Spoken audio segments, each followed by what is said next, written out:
여러분 반갑습니다. 사회복지사 김조섭입니다. 제가 사회보장급여에 대해서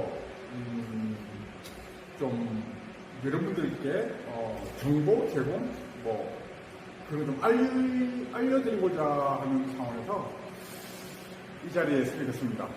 잘 부탁드리겠습니다. 많은 사회보장급여가 있죠. 기초생활수급자, 차상위, 한부모 등등, 기초연금, 장애인연금, 장애수당 많습니다. 이제 그 중에 오늘은 한부모 가족에 대해서 한번 강의를 볼까 합니다. 한부모 가정이 참 많죠. 전국적으로 2013년 기준으로 1,100가구가 넘는 걸로 알고 있고요. 점점 이게 사회 문제라기보다는 어떤 하나의 현상인데, 한부모로서 참 자녀들을 케어하고 양육하는 것도 얼마나 힘이 듭니까? 근데 이제 한부모 가족에 대한 지원 내용을 보면, 기초생활 수급자라든지 다른 보장급여에 비해서 굉장히 좀 낮다, 아직도 열악하다, 먼저 말씀드리겠습니다. 가령, 한부모로 이제 대상이 되면, 한부모 가족 양육비가 한 달에 23만원 이거든요.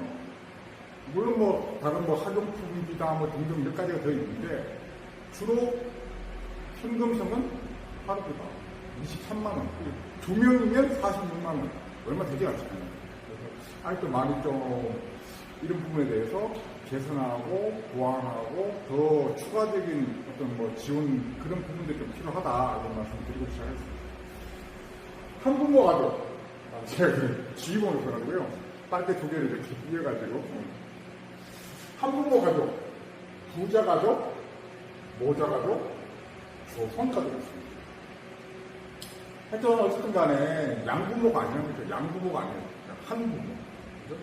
아빠와 자녀들 또는 엄마와 자녀들 또는 실질적으로 부모가 양육할 수 없는 상황이거나 없거나 그런 상황에서 외할머니하고 손자, 손녀 아니면 외할아버지하고 손자, 손녀 할아버지하고 손자, 손녀 또는 할머니하고 손자, 손녀 이렇게 생활하는 가족을 넓게 한부모 가족이라고 합니다. 제가 이제 한부모 가족은 그럼 어떻게 하면 자식이 될 수 있느냐 그거잖아요.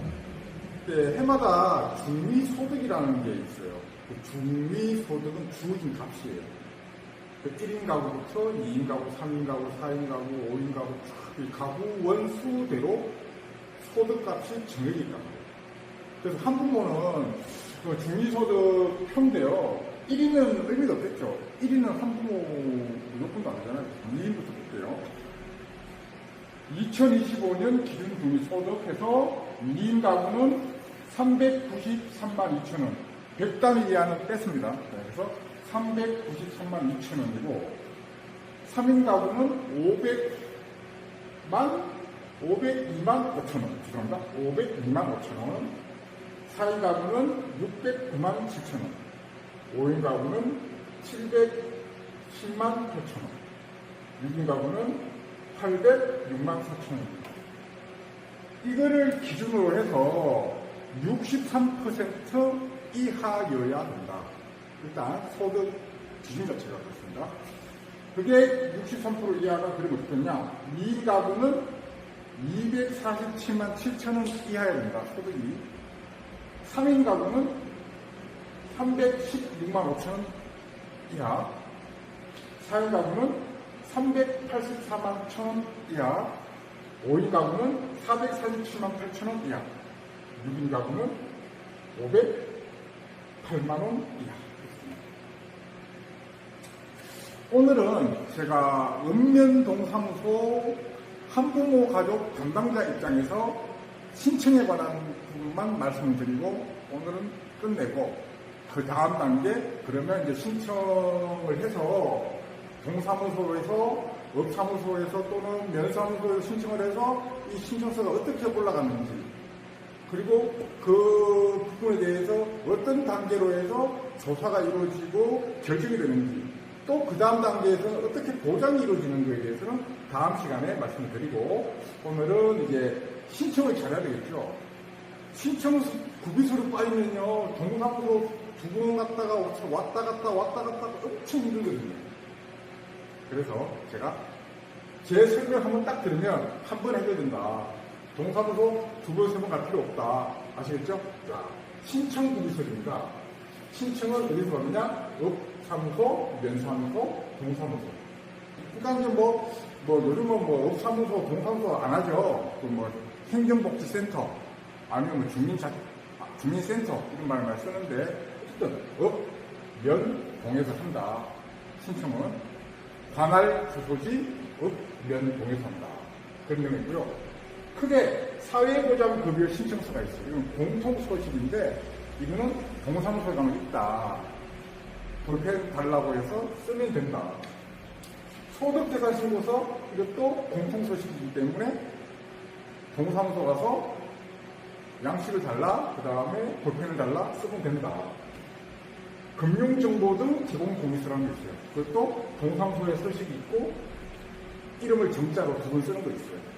주민번호 쓰고, 네모 안에 주민번호 다 쓰고, 본인 이름 2번 쓰고, 또 자녀 있으면 자녀 이름 쓰고, 주민등록번호 쓰고, 자녀 이름 정자로 2번 쓰는 거. 이거 하셔야 되고, 그 다음에 이제 입출금 통장 거래 내역서는 다 주거래만 아니고 본인 명의, 자녀 명의에 되어 있는 입출금 통장 전부에 대해서 최근 1년간 기간 정해서 통장 거래 내역서를 해당 은행 가서 뽑아오면 된다.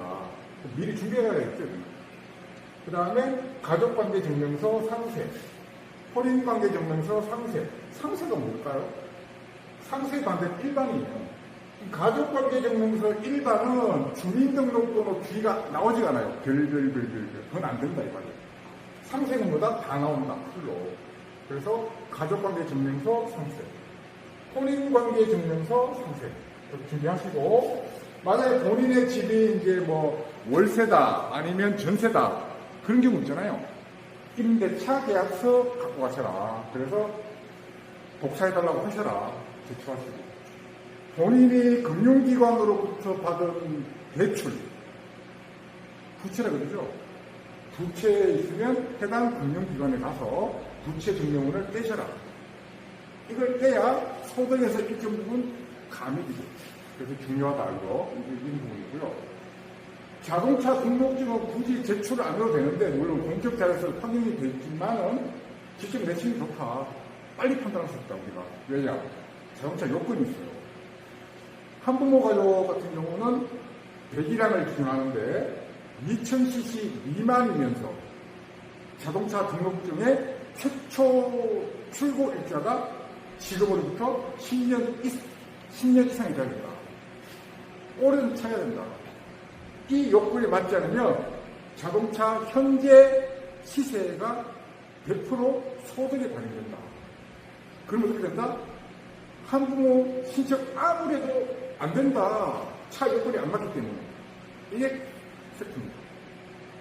자, 그러면 한부모 가족을 배우려면 어떻게 해야 돼요? 일단 자동차 요건이 맞아야 되겠죠. 판단은 여러분들이 없습니다. 이런 부분들을 어떻게 한다? 잘 구비하셔서, 준비하셔서, 자기가 업에 살고 있다? 그러면 업사무소. 면에 살고 있다? 그 다음 면사무소. 동에 살고 있다? 동사무소 가셔서 신청을 하셔라. 근데 한부모에도 또 있어요. 지금 청소년 한부모도 있고, 특수한 케이스가 시설 한부모도 있는데, 그 부분은 다음 강의에서 하도록 하고, 오늘은 일반 한부모에 대해서만 얘기를 한 겁니다. 이상으로서 오늘 첫 강의 이것으로 마치고요. 저는 사회복지사 김여철이었습니다. 감사합니다.